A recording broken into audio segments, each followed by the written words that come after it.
Hola, mi nombre es Roxen Tamara Enríquez Villarreal, mi matrícula es 285460. Este video es para la materia de Introducción al Derecho Penal. Primero que nada, esclareceremos el concepto de derecho penal, que es un conjunto de reglas establecidas por el Estado que asocian al crimen como un hecho y a la pena como una legítima consecuencia. Vamos a contestar el cuestionario que nos brinda nuestro asesor. La primera pregunta dice, menciona cómo están clasificadas las fuentes del derecho penal. La primera fuente es la directa, aquellas que manifiestan por sí mismas el derecho, y la segunda es la fuente indirecta. Estas se expresan el derecho solo a medida que contribuyen a esclarecer o determinar el contenido de las primeras. La pregunta número 2 dice, menciona las fuentes del derecho penal. En las directas está el proceso legislativo o ley, y esta es la única fuente de producción del derecho penal. Un ejemplo nos brinda la lectura proporcionada por nuestro asesor. Es en cuanto a los recursos de apelación y cesación contra sentencias penales, solo se pueden interponer si se ha infringido en un precepto legal. En las indirectas está la costumbre, primero que nada, que es la conducta que se repite de manera constante y genera convicción de obligatoriedad. Genera también carácter vinculante. En el Código Civil podemos ver el artículo 18 que dice: las controversias judiciales de orden civil deberán resolverse conforme a la letra de la ley o a su interpretación jurídica. A falta de ley, se resolverán de acuerdo a los principios generales del derecho.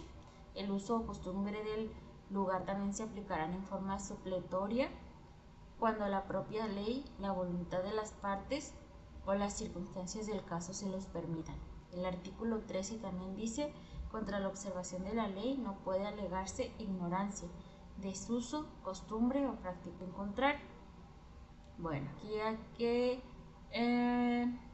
recordar 3 puntos. La primera es: no olvidemos que la costumbre no es una fuente directa del derecho penal, no se produce por sí misma. Puede decirse que es apoyo, lo integra, interpreta o complementa al derecho penal. Y en el derecho penal ni la costumbre ni la doctrina o principios generales son fuente de producción de normas, esto es, que no pueden establecerse delitos ni penas. La segunda fuente indirecta es la jurisprudencia. Primero que nada es la ciencia del derecho, que es de latín ius, iuris, derecho, y prudentia, sabiduría.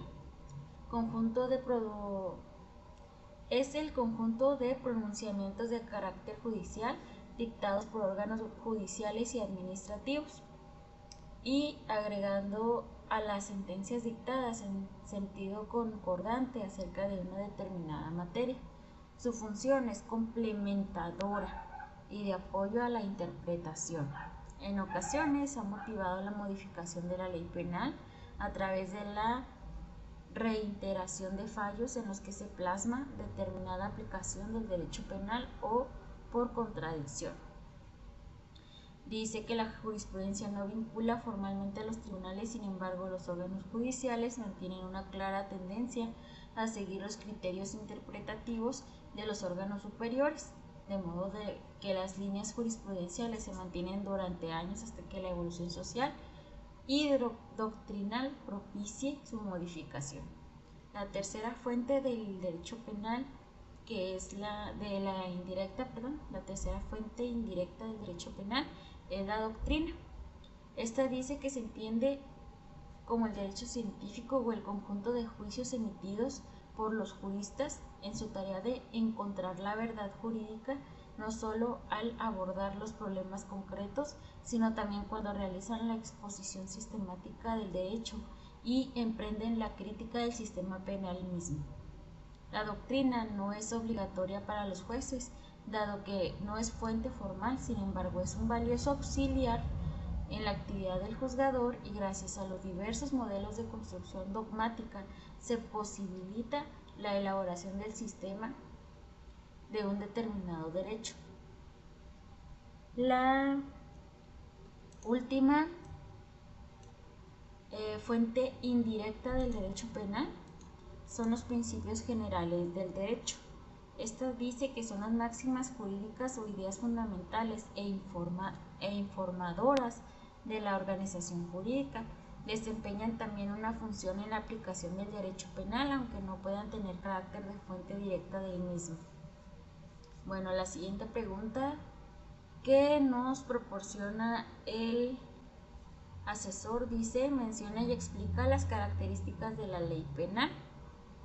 Bueno, aquí vamos a ver que son 5. La función pública. En su aplicación interviene el Estado y su objetivo es preservar el orden y la paz pública. La siguiente es general y preventiva, aplicable a todos los individuos que se encuentren en nuestro territorio, ya sea transitoria o permanentemente. Además, su sola publicación tiende a evitar la consumación de delitos por el temor que infunde en los individuos, ya que en caso de la comisión de un delito será sujeto de la aplicación de la pena y o sanción correspondiente. Castiga conductas que dañan materialmente a la sociedad o de forma formal al individuo. Derecho normativo, dado que se constituye de un conjunto de normas relativas a tipos penales. Sancionador y punitivo, puesto que las conductas cometidas contrarias a derecho tendrán como resultado la aplicación de una sanción y o una pena. La siguiente pregunta dice: menciona y explica la clasificación de las clases de interpretación de la ley penal. Dice, bueno, aquí tenemos 3. Para empezar, dice por los sujetos que la realizan, es decir, según su origen, se habla de interpretación privada o doctrinal, judicial o jurisdiccional y auténtica o legislativa. Dice la segunda por los medios o métodos empleados se le clasifican en gramatical, lógica o teleológica. La tercera es por los resultados. En cuanto a los resultados, se dividen en declarativa, extensiva y progresiva. La número 5 dice: explica los ámbitos de aplicación de la ley penal. El primer ámbito es especial. Por ámbito especial se refiere al territorio en el cual se crea y para donde su aplicación será de carácter obligatorio. Aquí dice que de primera instancia es de territorialidad, aplicable a un lugar geográfico determinado, y extraterritorialidad. La ley penal mexicana puede aplicarse fuera de nuestras fronteras en los casos contenidos en los artículos 2, 4 y 5 del referido ordenamiento legal. El siguiente ámbito de aplicación es el temporal. La aplicación de la ley penal tiene una vigencia generalmente desde el momento de su publicación y en delante hasta el momento de sus respectivas reformas, o en caso de que sea abrogada dejará de ser válida. El tercer ámbito dice que es el personal. Este principio atiende a que, a pesar de que todos somos iguales ante la ley y que ésta se aplica a todos por igual, depende de las circunstancias personales la aplicación de esta. La cuarta es material. La división según la materia se encuentra constituida de la siguiente forma. La primera es fuero común o ordinario. Todos los delitos son de fuero común, excepto aquellos expresamente reservados para conocimiento de la Federación. La segunda es fuero federal o excepcional.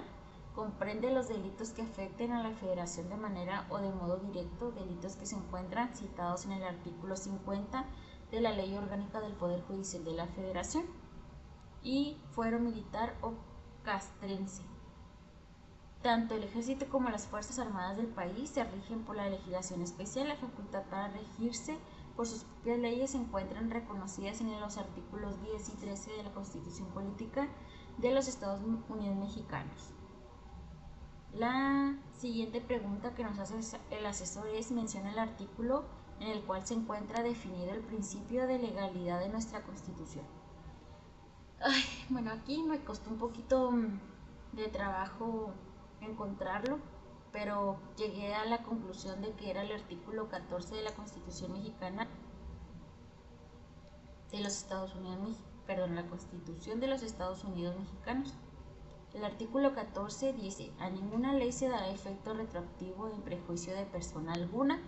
Nadie podrá ser privado de la libertad o de sus propiedades, posesiones o derechos, sino mediante juicio seguido ante los tribunales previamente establecidos, en el que se cumplan las formalidades esenciales del procedimiento y conforme a las leyes expedidas con anterioridad al hecho.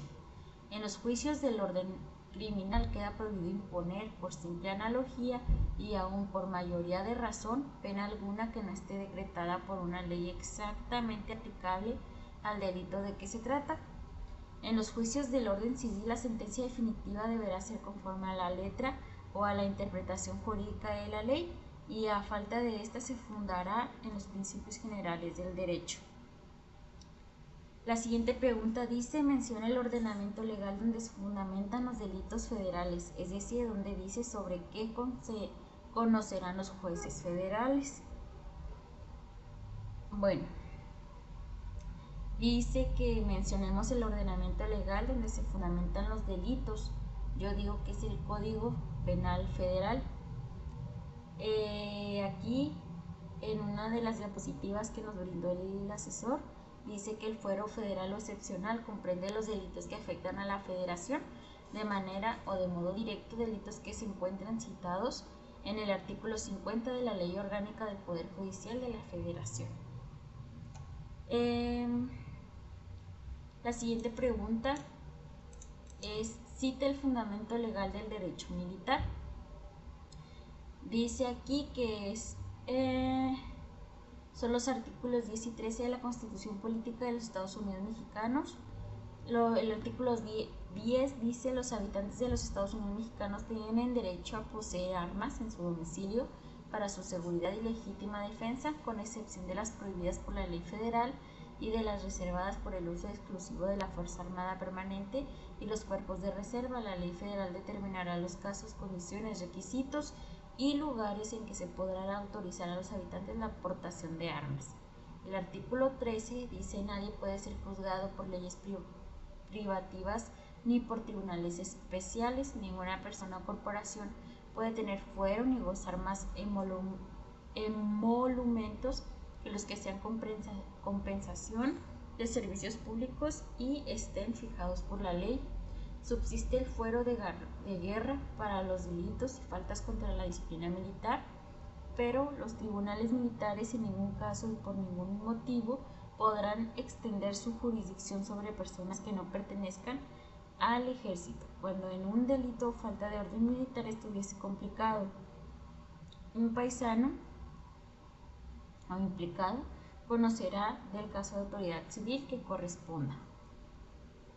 Bueno, en conclusión y respecto a todas estas preguntas, yo pienso que el derecho penal es un fin en sí mismo, es solo el camino y sus resultados más allá de la idea de la prevención general del delito que la mayoría de los estados pues reconocen, sigue siendo solo una expectativa.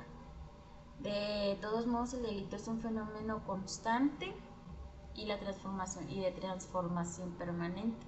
Entonces sí, por eso las reformas de los artículos, de los códigos, de las leyes, para poder adaptarnos a los delitos que puedan surgir en nuestras nuevas generaciones. También dice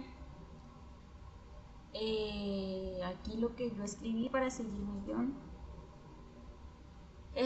Son diferentes las instituciones que lo sostienen, pero todas tienen que actuar con un mismo fin. Muchas gracias por escucharme. Deseo buenas noches.